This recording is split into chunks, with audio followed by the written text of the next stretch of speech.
வாங்க பிள்ளைகள், வாங்க வாங்க.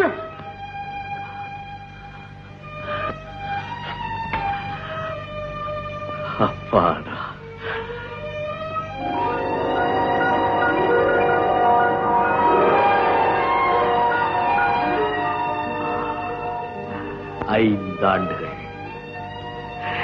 ஐந்து ஆண்டுகள் கொண்டு பறவையாக இருந்தேன். சுதந்திரத்தின் பெருமை மனிதர்களை விட பறவைகளுக்குத்தான் அதிகமாக தெரியும் பிள்ளைவாள். வீட்டில் எல்லோரும் சௌக்கியமா இருக்காங்களா? எல்லாரும் சௌக்கியமா இருக்காங்க. நான் தான் வர வேண்டாம்னு வீட்டுல இருக்க சொன்னேன். வண்டி உண்டாந்துருக்கேன், வாங்க போகலாம். இந்த நன்றி கட்ட ஜனங்களுக்காக உயிரே விடுறேன்னு நீங்க சொல்லுவீங்க. யாராவது உங்களை வரவேற்க வந்திருக்காங்களா? பிள்ளைவாள், என்னை எல்லோரும் வரவேற்க வேண்டும் என்பதற்காகவோ